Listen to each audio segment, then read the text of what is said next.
Selamat pagi, salam sejahtera buat kita semua ya. Hai, gimana kabar kalian? Puji nama Tuhan semua dalam lindungan kasih anugerah Tuhan. Oke, anak-anak. Kemarin di bab 1 kalian membahas tentang indahnya mengampuni. Betul? Masih ingat apa arti mengampuni? Coba.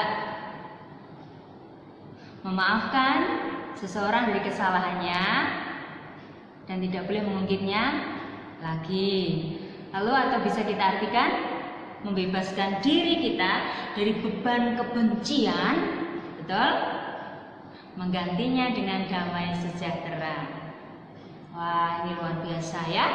Oke, ketika kita sudah belajar indahnya mengampuni, kita masuk di bab 2. Kita mau belajar tentang karya pengampunan Allah dalam Yesus Kristus. Masih tentang mengampuni, kita mau melihat pengampunan Allah melalui Tuhan Yesus Kristus. Maka kalian semua mohon diperhatikan, disimak baik-baik penjelasan berikut ini. Oke?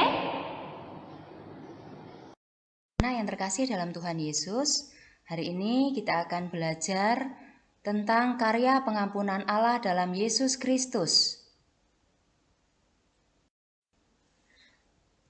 Tujuan pembelajaran, peserta didik dapat mengimani pengampunan dan penyelamatan Allah di dalam Yesus Kristus dengan membaca cerita yang berisi tentang pengampunan. Menjelaskan arti mengampuni seperti Allah telah lakukan untuk manusia. Menjelaskan alasan Allah menyelamatkan manusia melalui Yesus Kristus. Menceritakan peristiwa Yesus mengampuni orang berdosa dari Yohanes 8 ayat 1-11. Melakukan kegiatan sebagai praktik orang yang telah diselamatkan. Mengapa Allah mengampuni manusia?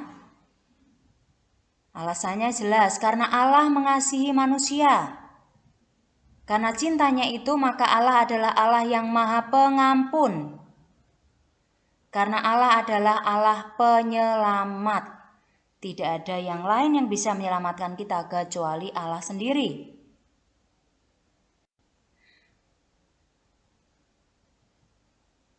Allah mengampuni manusia melalui karya salib, mengutus anaknya yang tunggal, yaitu Yesus Kristus. Pengorbanan Yesus di kayu salib untuk membebaskan manusia dari hutang dosa, sekaligus memerdekakan manusia dari kutuk dan maut. Kematian Yesus di kayu salib membuktikan kasih Allah yang sejati pada manusia. Coba kalian perhatikan, kalau dia tanya, siapa di antara kalian yang pernah berbohong? Angkat tangannya. Udah nggak lihat dari sini sih, tapi paling tidak kamu harus jujur. Angkat tangannya. Oke. Siapa yang pernah nyontek? Siapa yang pernah ngambil uang mamahnya cuma 500 perak sih, kecil, sedikit buat nambahin uang saku? Siapa yang pernah bertengkar, tersinggung, temannya baru nyenggol langsung marah-marah? Oke, masih banyak lagi tentunya. Ada hal-hal yang seringkali kita lakukan dan itu tidak sesuai dengan firman Tuhan. Nah, hari ini materi kita berkaitan tentang karya pengampunan Allah dalam Yesus Kristus. Teks yang diambil dari Yohanes, yuk kalian simak semua. Yohanes 8 ayat yang ke-1 sampai ayat yang ke-11.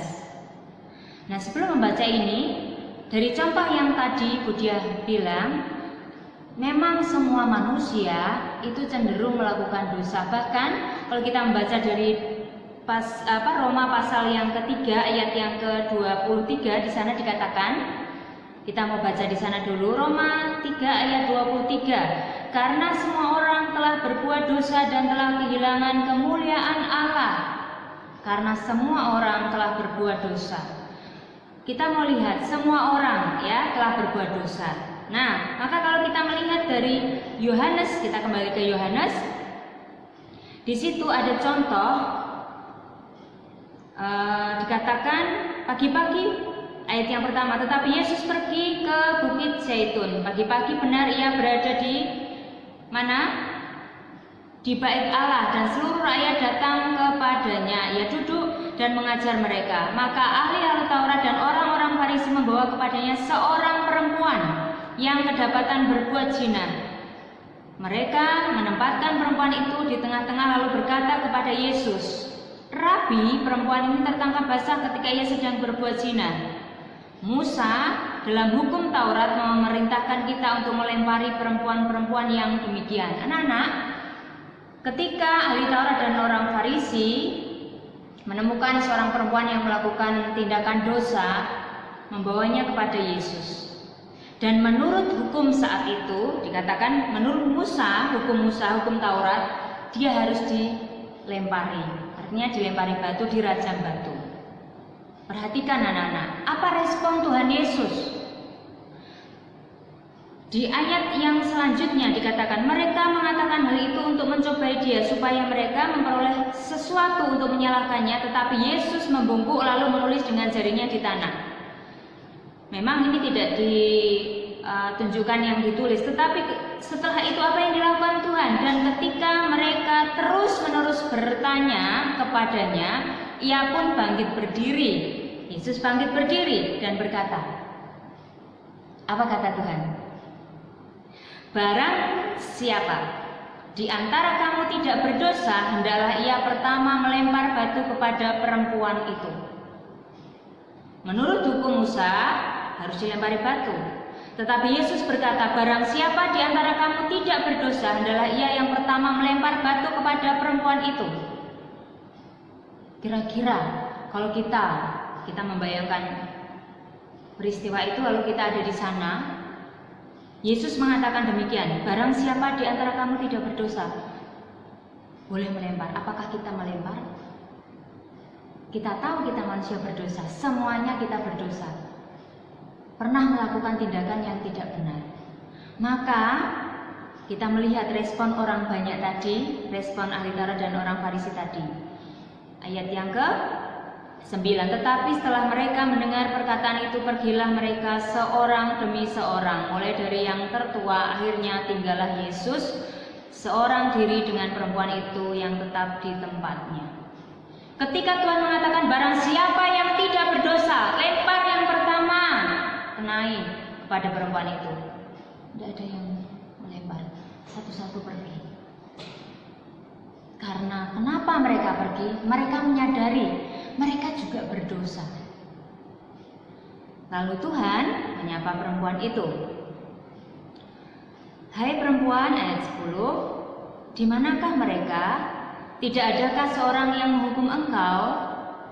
Ini pertanyaan yang tentu, maksud Tuhan tidak tahu sih orang-orang tadi kemana? Tentu tahu. Tapi ini tidak menunjukkan komunikasi dan respon Tuhan kepada perempuan itu. Lalu perempuan itu berkata apa?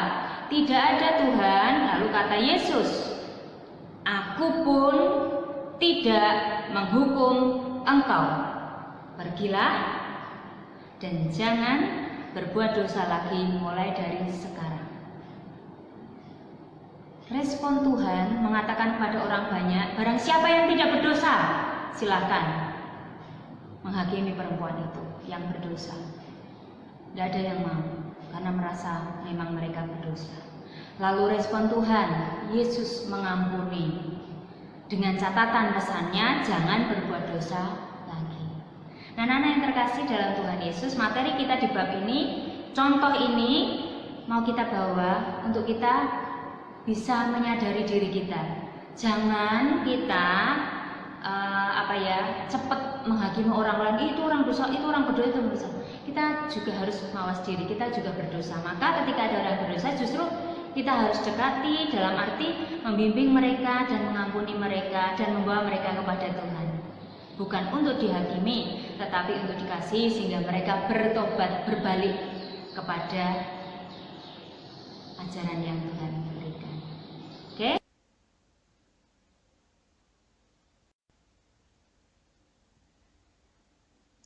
Barang siapa di antara kamu tidak berdosa, hendaklah ia yang pertama melempar batu kepada perempuan itu. Penegasan Tuhan kepada orang-orang yang ada di sana saat itu ya. Lalu kata Yesus kepada siapa? Kepada perempuan itu. Aku pun tidak menghukum engkau. Pergilah dan jangan berbuat dosa lagi mulai dari sekarang. Ada kisah yang juga luar biasa dari pria Irlandia, yaitu Gordon Wilson. Putrinya meninggal karena terkena bom dari teroris. Membalas, oh tidak. Mengapa? Alasannya jelas. Apa yang dikatakan Gordon Wilson? Saya menerima anugerah Allah untuk mengampuni melalui kekuatan kasih-Nya. Jadi, yang menyanggupkan Gordon Wilson untuk mengampuni adalah anugerah dan kekuatan kasih Allah.